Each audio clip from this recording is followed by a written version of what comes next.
The third thing he says is choose humility. He quotes Proverbs 3:34. Says, God opposes the proud, but gives grace to the humble. Worldly conflict is marked by pride, and godly conflict is marked by humility. 4 things I would say on pride. Pride says, I am more important. How do I know that? Because I've done that. Pride says, I am better. Pride says, I am right. And pride says, I will win. That's pride. Okay. What's consistent there is it's about me.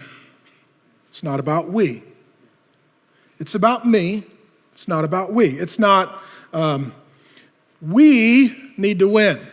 I need to win. It's not he needs to win. It's I need to win. And friends, this happens, again, in friendships. It happens in marriages. It happens in families. It happens in businesses. And since Pastor James is talking about it, it happens in churches. Again, pride is a well-worn groove.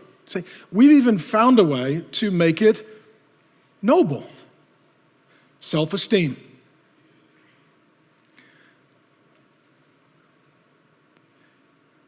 God opposes the proud, he says, and he gives grace to the humble.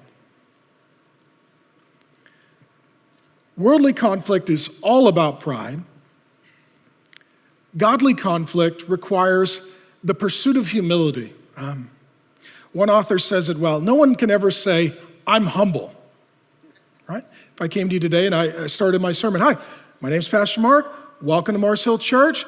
I've been your pastor for 17 years. A couple things I'd like you to know about me. First of all, I'm humble. Okay? True or false, that would sort of negate my entire thesis.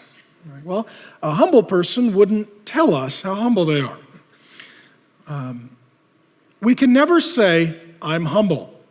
All we could say is, I'm a proud person pursuing humility by the grace of God. It's like perfection. No one can ever say, I'm perfect. So all we could say is, I'm an imperfect person pursuing perfection by the grace of God. When it comes to humility, he says that God opposes the proud but gives grace to the humble. Here's what humility allows us to do. Humility in the middle of a conflict allows us not just to see your sin, but to see mine too. Because when our emotions and our passions get inflamed, we're so aware of how they're wrong that we tend to overlook that we might be wrong too. Number 2, humility allows us to get quieter, not louder. You can tell when it's going from a conflict to a fight to a riot because it gets louder. I mean, literally, even if it's just 2 people, you can tell that they're going to have a serious riot because what happens to the volume? It goes up. I'm going to win. No, I'm going to win. No, I'm going to win. No, I'm going to win. Like, it's getting loud. Humility turns the volume down. Humility says, if you're going to get louder, I'm going to get quieter, and I'm going to invite you to get quieter so we can have a conversation that's a little more private and doesn't invite the whole riot to get involved. Number 3, humility allows us to listen more and speak less. What can I learn? What do I need to hear? What's true in this? What's helpful in this? It allows us to listen more and speak less. It's interesting because previously in James 3, he talked a lot about the tongue. And he said that we're like wild horses, right? And that God needs to get a bit in our mouth to keep us under control. Particularly our speech and our tongue and our language and our communication. And what humility allows us to do is to see that as a good thing. Not, I need to spit this bit out of my mouth and I need to run out of the pen and I need to be free to run passionately. And no, it's, I need to be under control. I need to be under authority. I need to be broke in.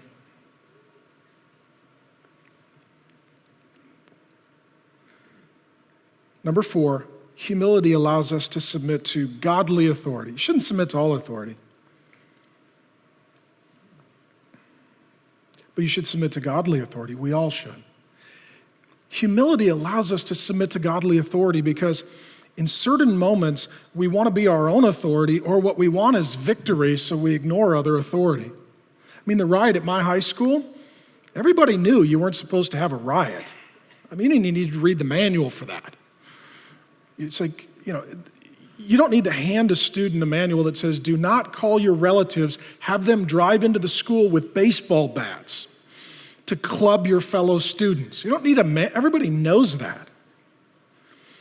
But what happens when the goal becomes winning, then you have to jettison and reject all authority.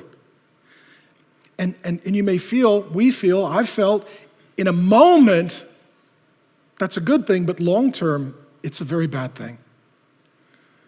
This is where a husband will not listen to the leadership of the church, and the way he is treating his wife is just not right. So he's like, well, the heck with that church, I'm out of here. Well, now what he wants is his wife to be under his authority, but he doesn't want to be under authority. That means she's in danger.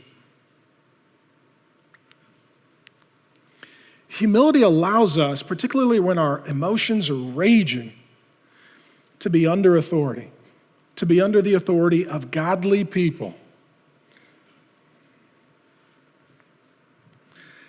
Number 4, Pastor James says, submit to God. Submit to God. Now here's what this means. Conflict is never about winning. I wouldn't have told you this some years ago because I didn't believe this. Conflict is never about winning. It's about worshiping. Conflict is not about winning. It's about worshiping. It's not, how can I emerge victorious in glory? But it's about what honors the Lord, what glorifies the Lord, what pleases the Lord. When he says submit yourself to God, that's what he's saying. Worldly conflict, it's about winning. Godly conflict, it's about worshiping.